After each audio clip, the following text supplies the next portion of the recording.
North Korea's space program is easy to laugh at if you only ever see it through parade footage and recycled memes. But once you start looking at engines, launch pads, and orbits, the picture gets more uncomfortable and more familiar. It is a 40-plus-year logistics project built from foreign blueprints, smuggled hardware, political desperation, and the same stubborn physics that every other space agency has to obey. The roots go back to the end of World War II when German V-2 missiles taught the world that you could throw a ton of metal and explosives across hundreds of kilometers by burning alcohol and liquid oxygen in a pressure-fed tube.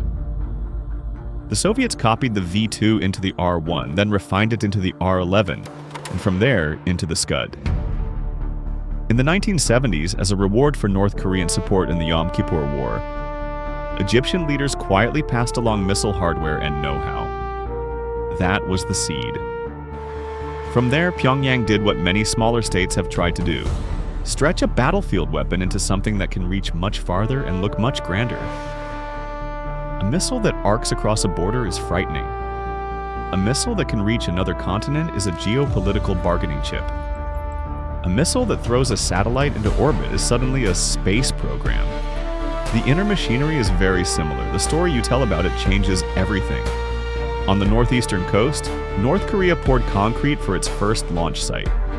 Over time, that site grew into a real spaceport, with assembly halls long enough to hold stacked rocket stages, bulbous storage tanks for fuel and oxidizer, and radar dishes on nearby ridges to track vehicles as they clawed their way downrange. Eventually, a second, larger complex rose on the western coast, closer to the capital and major rail lines, with its own engine test stands and a more sophisticated control center. Through the 1990s and early 2000s, North Korea pushed its scaled-up Scud derivatives to their limits. In 1998, their first orbital-class rocket lifted off from the original Eastern Range. It was essentially a longer, heavier version of what they already had, with roughly enough energy to reach an altitude of about 200 kilometers and attempt orbital insertion. State media announced that a glorious satellite was singing patriotic songs from the sky. Foreign tracking networks found debris and unstable trajectories instead of a stable orbit. The vehicle had kissed space but failed the real test, staying there. That pattern repeated. A bigger rocket, later named Unha, flew again in 2009. Once more, Pyongyang hailed a triumph. Once more, external radars and telescopes showed a payload that never truly settled into a clean path around Earth. The cold, boring math of orbital mechanics won every argument. To stay in a low Earth orbit around 500 kilometers up, a satellite needs a sideways speed on the order of 7.6 to 7.8 kilometers per second. Coming up even a few percent short means your masterpiece gradually dips back into thicker air and burns away. Meanwhile, the political stakes climbed. Each launch was tied to anniversaries, national holidays, and the personality cult surrounding the Kim family. When Kim Jong-un inherited power, he also inherited a half-successful space program that could not afford to look weak. The new Western Launch Center at Sohae became his stage. In 2012, a rocket exploded shortly after liftoff in full view of cameras and telescopes. For most agencies, that would be a grim but ordinary part of development.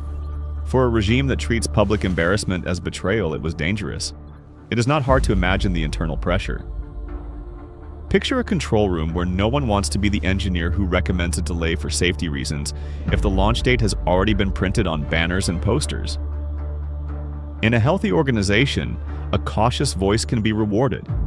In a fragile dictatorship, it can be punished. That tension leaks into the hardware.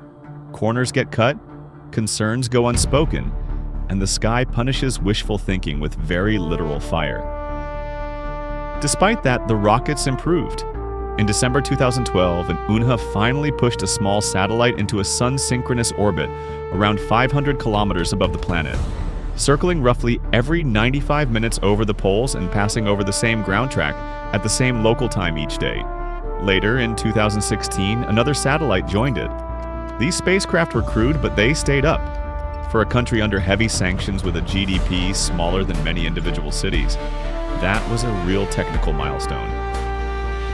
The outside response was predictable.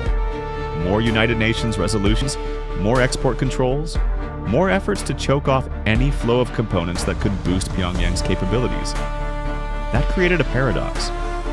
The more the country depended on rockets for prestige and deterrence, the harder it became to legally purchase guidance computers, precision valves, or high-grade alloys. You cannot sanction gravity. You can sanction everything needed to fight it. Into that deadlock walked Vladimir Putin and Kim Jong-un, meeting at a modern Russian spaceport rather than a marble government hall. That location was not an accident. Russia needed shells, rockets, and ultimately manpower in Ukraine. North Korea needed the kind of practical expertise that cannot be smuggled in a single crate. You can steal drawings of an engine, but learning how to weld turbopump housings so they do not crack at cryogenic temperatures requires instructors, test stands, and time. In the months after that summit, North Korea rolled out a new booster whose first stage engines looked strikingly similar to an old Soviet design used on large ballistic missiles. The performance was a jump. On its first flight, this vehicle's lower stage worked well, but an upper stage engine failed to ignite, and the payload splashed into the sea. On the second attempt, the higher stages again stumbled during the final orbital burn. These are classic symptoms of a program that has bolted reliable foreign hardware onto a tower of experimental homegrown tech. If you follow only the headlines, those failures blur into noise. Another North Korean rocket explodes. Scroll, swipe, forget. If you pay attention to the details, you see a curve. First stage reliability inching upward. Flight durations stretching closer to the point where orbital velocity becomes reachable. Guidance improving enough that debris falls in predicted zones instead of scattering randomly. These are receipts for real engineering work, whatever you think of the regime behind it. Then came a successful launch of a military reconnaissance satellite from that same family of rockets. The orbit again sat in the familiar sun-synchronous band, ideal for passing over foreign bases at consistent local times and lighting conditions. The resolution and data rates are debated, but the fact is simple. A state that once relied entirely on foreign partners to see the world from above now has at least some organic capacity to do it. The story did not stop with that. Within a year, commercial imagery and scattered official statements suggested that Pyongyang was testing a different class of vehicle at Sohai, this time powered by liquid oxygen and kerosene rather than storable hypergolic propellants. Hypergolics, which ignite on contact, are favored for missiles that must sit fueled for long periods and launch on short notice, but they are toxic and offer modest performance.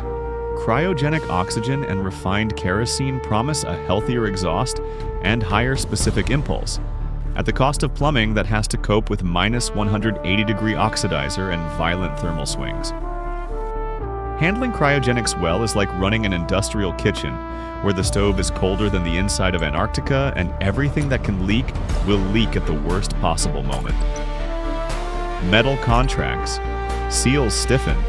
Any trapped moisture freezes into blockage. If your venting, pressurization, and ignition timing are even slightly off, pressure spikes or cavitation can rip an engine apart in milliseconds. That is why even experienced operators treat new cryo stages with deep respect and do incremental test campaigns before trusting them with full stacks. North Korea's first visible attempt at this kind of vehicle ended in a fireball a few seconds after clearing the tower. There was no triumphant name painted for the world to see, no detailed post-flight briefing. Silence, scorched concrete, and then months of construction. Satellite photos over the following year showed an expanded engine test complex, new structures at the factory associated with rocket production, and a fresh tunnel linking industrial buildings to the pad area, likely to move larger stages undercover. At the same time, the country's role in the war in Ukraine reportedly deepened, with artillery shells, missiles, and eventually personnel flowing westward. Those two streams are connected by more than ideology. Rockets are expensive, even when you cut corners. Test stands, ground support equipment, and trained technicians all cost resources. Trading ammunition and bodies for aerospace coaching is ugly, but it follows a cold internal logic. All of this sits on top of a simple reality. The sky itself keeps public records. Radar networks in multiple countries track launches whether or not anyone publishes a press release. Amateur observers with modest telescopes can plot satellite passes, estimate orbital parameters, and share that data freely. A government can lie about what a spacecraft can see or do, but it cannot fake the basic physics. Either the object is up there, circling every 90-something minutes on a predictable path, or it is not. Either a booster produces enough thrust and burns long enough to reach the necessary velocity, or it falls short and its remains paint brief streaks across someone else's sea. That is what makes North Korea's space program such a useful lesson in media literacy. On one side, you have a state that needs every launch to look glorious, even when the hardware clearly failed. On the other side, you have foreign media that are often happy to flatten every test into the same cartoon of incompetence. In the middle is the trackable path of metal through the atmosphere. If you train yourself to look for that path before reacting to the story, you become harder to manipulate, not just on this topic, but on any technology tied to power. It also highlights how fear can warp organizations at every level. When engineers are more afraid of political consequences than of hard data, risk reports turn into rituals rather than tools. When citizens are more afraid of feeling out of the loop than of wasting their attention, doom scrolling turns into a nightly compulsion. In both cases, reality still arrives on schedule. A vehicle either flies or it breaks. Your mind either rests or it frays. Learning to parse these launches with a calm, technical eye is not about excusing any government's behavior. It is about taking back a bit of control over how you respond. The next time you see a headline about North Korea putting another mysterious object into orbit, or failing spectacularly on the pad, pause before you let your pulse speed up. Ask what range they were using, what trajectory was filed in advance, what type of propellant was likely in the tanks, how many seconds the engines burned before the anomaly. Look for the satellite catalog entries that follow in the days after. The more you can attach events to orbits, numbers, and hardware, the less room there is for vague dread. North Korea's path from imported scuds to cryogenic experiments at Sohae is not just a story about one isolated country. It is a reminder that power, everywhere, tries to ride on top of physics while also spinning a narrative underneath. The rockets do not care about speeches. They only respond to mass, velocity, pressure, and heat. If you get into the habit of watching those four things first, you will still care about the politics, but you will no longer be at the mercy of the loudest storyteller in the room.